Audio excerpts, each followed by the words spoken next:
In a series of controlled experiments, Dr. Anthony Holland and a team of cancer researchers investigated the effects of vibrations on cancer cells. Upon exposing pancreatic cancer cells to resonant vibrations, the cells underwent structural changes as if attempting to resonate with the vibrations. This alteration marked the beginning of cancer cell destruction. The research demonstrated that cancer cells are vulnerable to frequencies ranging from 100,000 to 300,000 Hz. The team then focused on experimenting with leukemia cells. According to the independent evaluations by two experts, Dr. Holland and his team were able to kill 25 to 42% of the leukemia cells and decrease their growth rate by up to 65%. The researchers also attempted to target the antibiotic-resistant superbug MRSA, which causes thousands of deaths annually and can have toxic side effects when treated with drugs. Using frequency therapy, Dr. Holland and his team were able to eliminate antibiotic resistance of MRSA and effectively kill the bug with a minimal amount of antibiotics. The investigation into the mysteries of the universe and the potential for improving human life has been a long-standing pursuit for scientists. Nikola Tesla, a well-known Serbian-American inventor, famously stated that if you want to find the secrets of the universe, think in terms of energy, frequency, and vibration. While Albert Einstein declared that everything in life is vibrations. These influential figures recognized the significance of sound, vibration, and frequency in our lives, but it is only recently that modern science has begun to fully understand their impact. Throughout history, ancient civilizations have been aware of the transformative power of sound, frequency, and vibrations.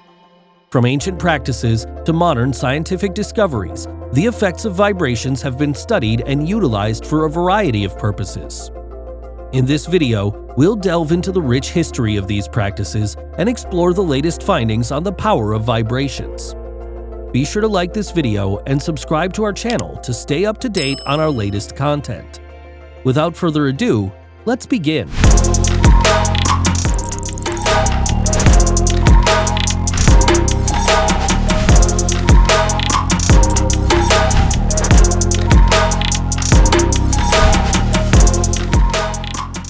Did you know that everything in the universe, from the stars in the sky to the phone in your hand, is made up of atoms and molecules? These tiny particles are always in motion, vibrating at specific frequencies. Each object in the universe has its own frequency or vibrational energy, which makes it one of a kind. And if you know the frequency of a particular object, you can amplify it until it destroys itself. Just think about breaking glass with sound. The glass has its own natural resonance frequency, and if a sound wave vibrates at that frequency with enough intensity, the glass will shatter. It's incredible how everything in the universe is connected through these vibrational energies. These vibrations happen in your body too. These are small vibrations, things you cannot feel. Inside each cell in your body, molecules vibrate at specific rates. These vibrations can generate electromagnetic energy waves. Scientists have even been able to detect these vibrations using advanced technology like atomic force microscopes. According to experts, these vibrations and the electromagnetic energy they produce can have a significant impact on your cells and the functions of your body. Different molecules vibrate at different rates, and these rates can change based on the conditions around them. It's widely believed that certain frequencies can prevent or even destroy diseases. One of the pioneers in this field was Dr. Albert Abrams, who believed that all matter vibrates and that these vibrations are specific to the type of matter and its composition. He also developed the theory of radionics, which posits that diseases emit specific electromagnetic frequencies.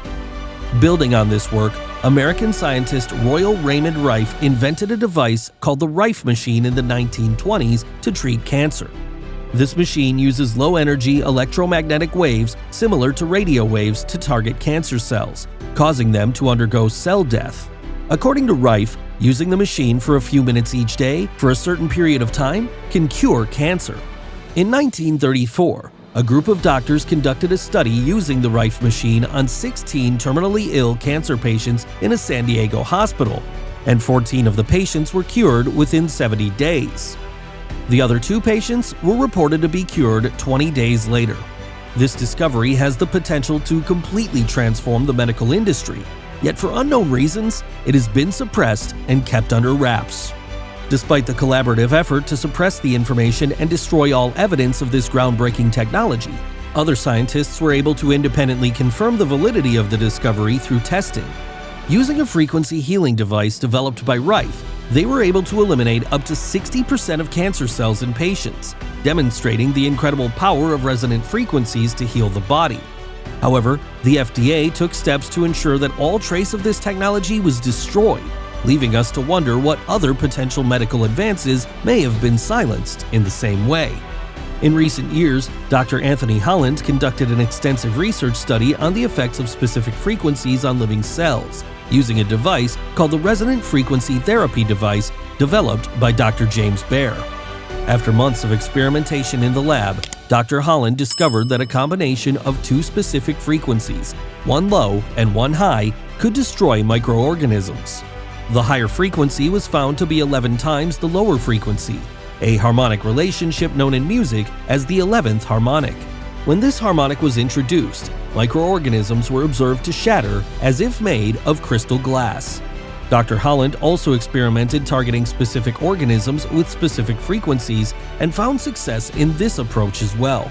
Around this time, he met a cancer researcher who was interested in his work, and together they began exploring the effects of frequencies on cancer cells. They focused first on pancreatic cancer and found that when a resonant vibration was emitted, the cancer cells changed shape and size, as if trying to tune in to the vibration. This change in shape marked the beginning of the destruction of cancer cells. The research showed that cancer cells were vulnerable to frequencies between 100,000 Hz and 300,000 Hz. Next, they turned their attention to leukemia cells and found that they were able to kill an average of 25 to 42% of leukemia cells and slow the growth rate of cancer by up to 65%. In addition to cancer cells, this research also targeted the deadly MRSA superbug, which is resistant to many common antibiotics and causes thousands of deaths each year. Dr. Holland and his team discovered that electronic signals could also reduce antibiotic resistance in MRSA to effectively kill the bug with a minimal amount of antibiotics, offering a potential alternative to traditional treatments with toxic side effects. Vibrational energy experts believe that vibrations can also affect our mental state. Have you heard of sound healing? It involves using specific music, instruments, or vibrations to heal the mind, body, and spirit. Sound healing employs specialized sound frequencies to create a therapeutic environment, and focusing on these vibrations can help a person relax and release stress, anxiety, and worry. The use of sound waves for healing is not a new concept. Many ancient cultures, such as Native Americans and ancient Egyptians, utilized singing and chanting to heal the body and spirit, and Indian Nada Yoga uses sound vibrations to calm the mind. In modern medicine, there are numerous types of sound therapy, each with its own unique uses and benefits.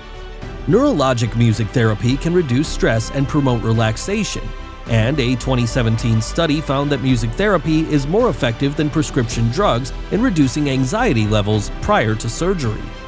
The Bonney method, named after Dr. Helen L. Bonney, helps individuals explore personal growth in consciousness through music.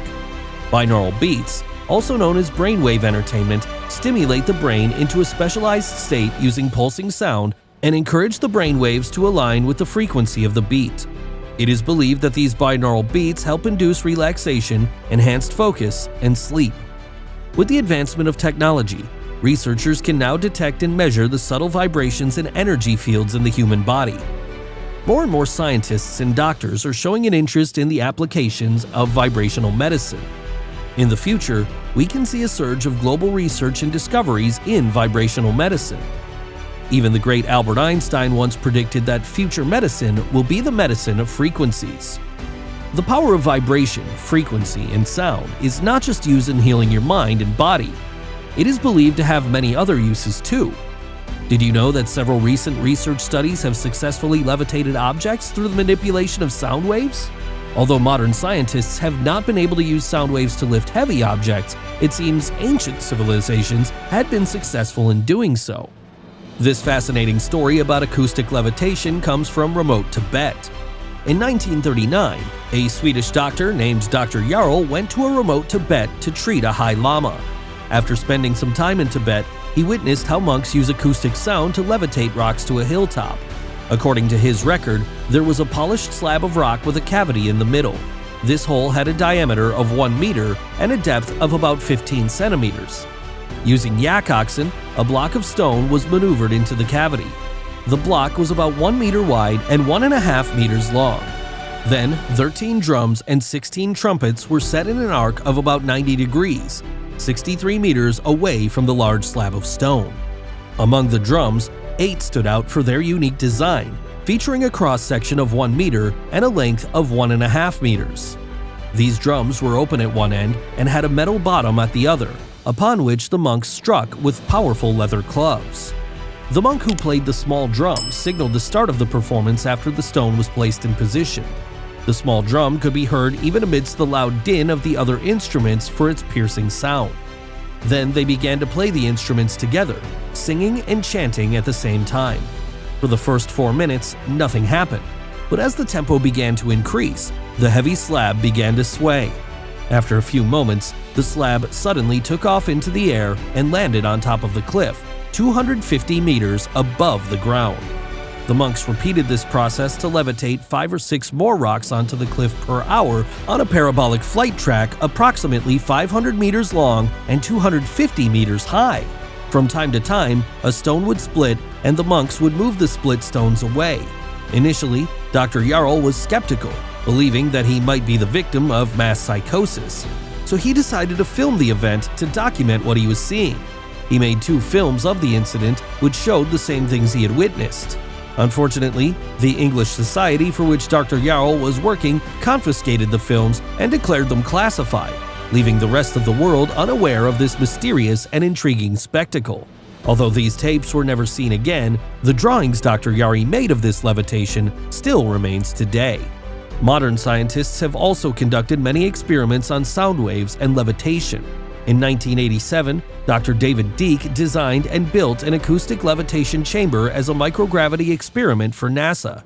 The main intention of the research was to show the effects of microgravity conditions in space shuttles in orbit. The chamber was built as a 12-inch cubed plexiglass and acted as a Helmholtz resonant cavity, with 3 speakers attached to the cavity by aluminum acoustic waveguides. Dr. Deek was able to control movement and levitation in all 3 axes in the space by applying a continuous resonant sound wave and adjusting the amplitude and phase relationship among the 3 speakers. In 2016, a joint research team from Brazil and the UK lifted a 50mm polystyrene ball several centimeters off the ground. Interestingly, it remained suspended for as long as the sound waves were generated. They aligned 3 ultrasonic transducers in a tripod arrangement, creating a stationary sound wave that negated the force of gravity in a localized area. A stationary wave or a standing wave is a combination of 2 waves with the same amplitude and frequency, but they move in opposite directions.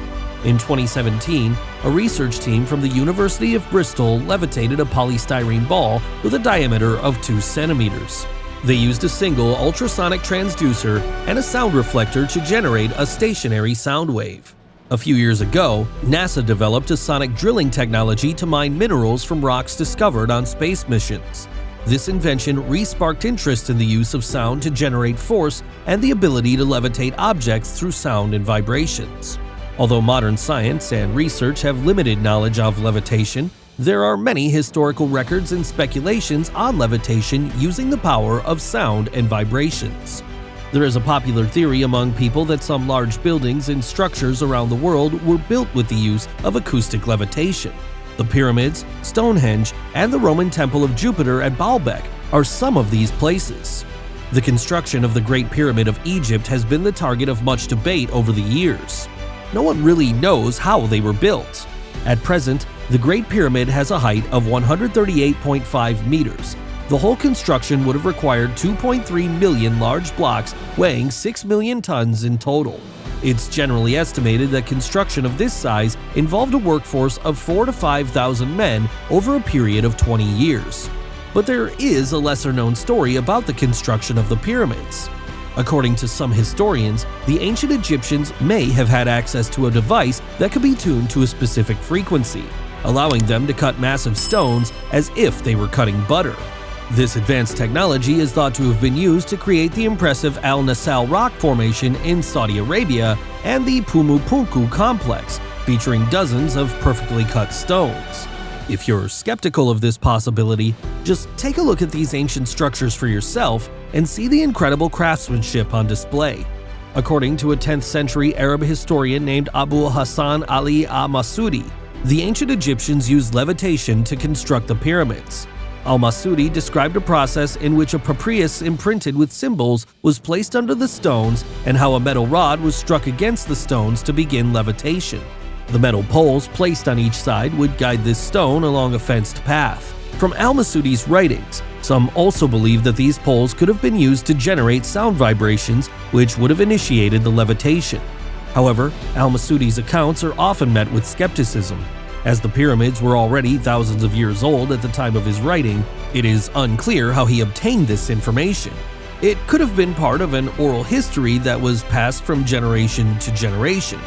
There is no other direct evidence to suggest that pyramids were built by acoustic levitation, but interestingly, the Great Pyramid of Giza does have some remarkable acoustic properties, including the ability to amplify sounds generated at specific frequencies. Even archaeological researchers like Graham Hancock believe that ancient civilizations are far more advanced than originally thought. The Egyptians who built the pyramid on the Giza Plateau seem to have known a lot about sound and how to use it to produce powerful effects, possibly acoustic levitation.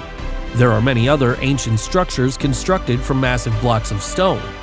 In fact, many great monuments and temples around the world use stones of massive size, and people have often wondered how they were able to move and position them so precisely. A recent study published in the Journal of Archaeological Science proposed that acoustic levitation could have moved the gigantic stones in Stonehenge. Using a computer simulation program, the researchers suggested that levitation is a feasible explanation of how ancient Britons were able to move some massive stones from faraway quarries to the mountain's location.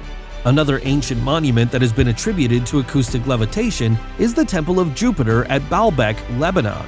This Roman temple has a foundation of 3 massive stone blocks, perhaps the largest blocks to be used in a man-made structure.